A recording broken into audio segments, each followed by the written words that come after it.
And we are live. Hello, it is August 25th, 2023. Summer is definitely winding down. Let me change this. I am just trying to figure out this weird studio mode. Maybe, there we go. I just wanted to come on real quick and share something interesting that happened yesterday. So I did a video and I talked about my son going back to studying American history and making sure that he's got a very firm grip of the reality of American history. And I discussed how everyone is discriminated against, everyone. And then I was doing other things and going about my day, and I decided to use BARD, Google's AI large language model, and I already know that it's extremely biased. I've tested it. It's very, very biased and left-leaning, but this shocked me. So I did a search for grants for, I might need a drink. My throat is kind of scratchy. I did a search for grants for single moms of African American children getting no child support entrepreneurs.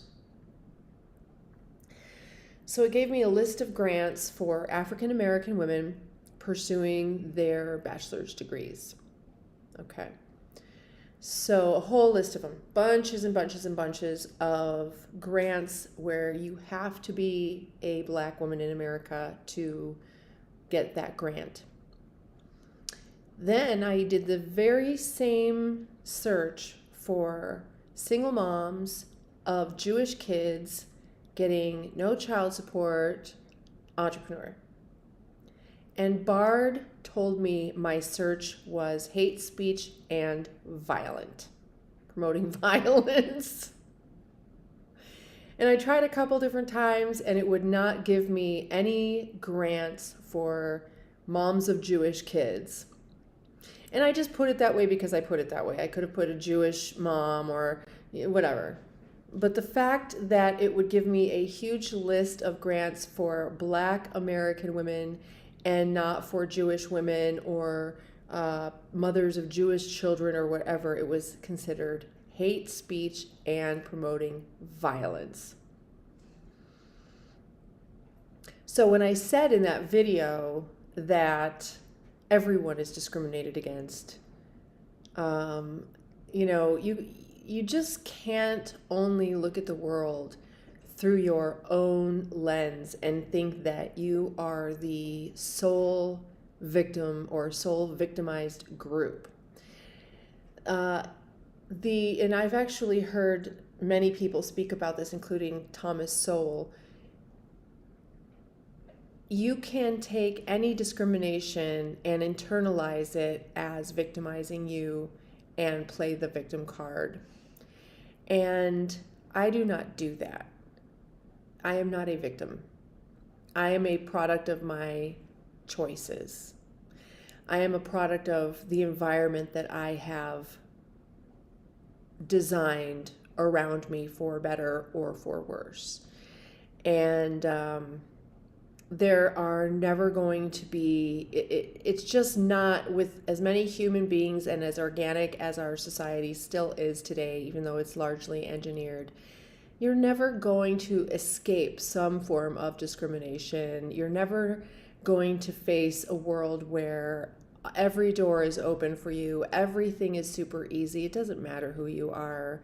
Even if you are a white American man, I know people want to demonize white American men, but it's just everyone is discriminated against. I mean, please. Men in general have been demonized by women since the women's rights movement, women's lib movement, which I don't think was done correctly. I never wanted to cut my hair short and wear a shoulder pad suit and go compete in corporate America. I would rather be honored for my part in raising my family and be appreciated for those natural desires and contributions that I have. Breadwinning is more natural for a man. Most men in their natural states are protectors and providers. It's what they do best.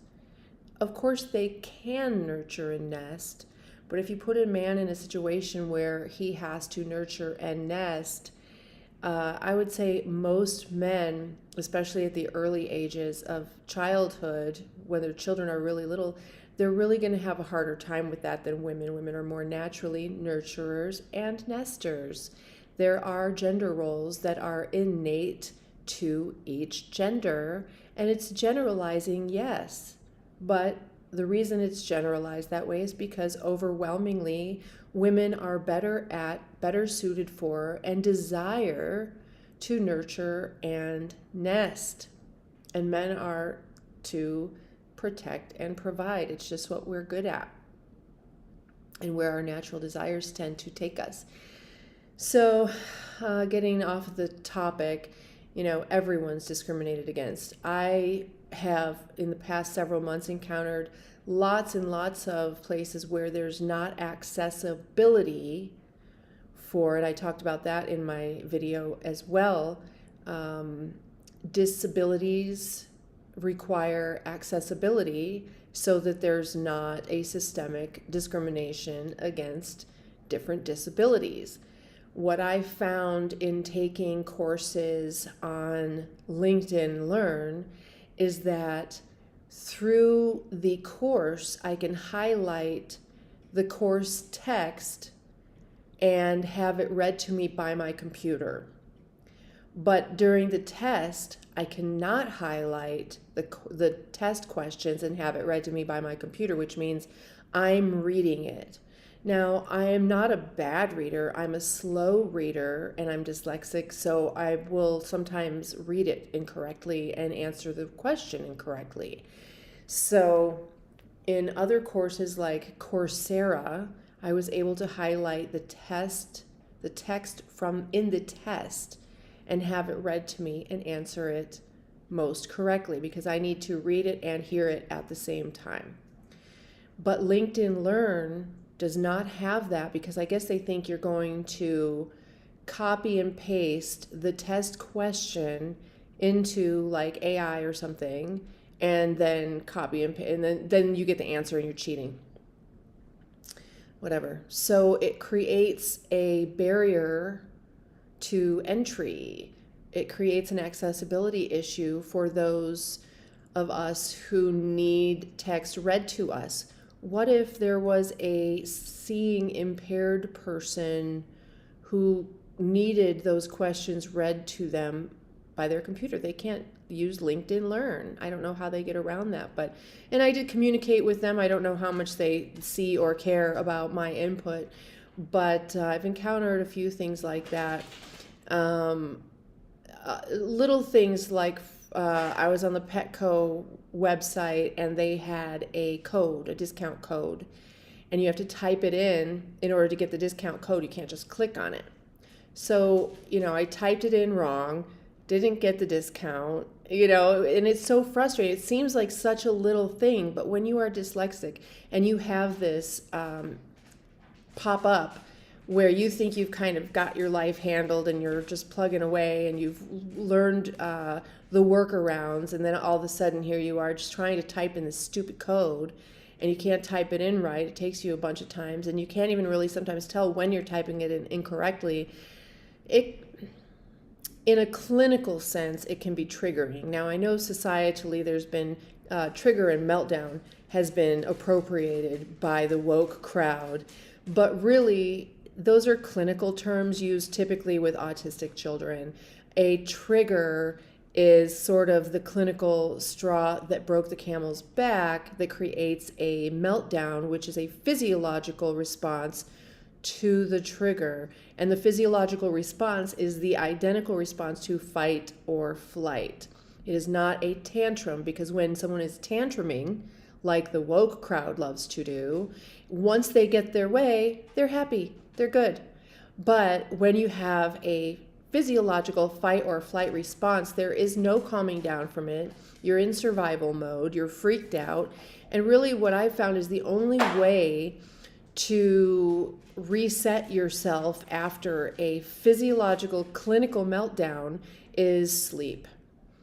You have that night, you go to sleep and it resets and you wake up and you're back to normal, basically.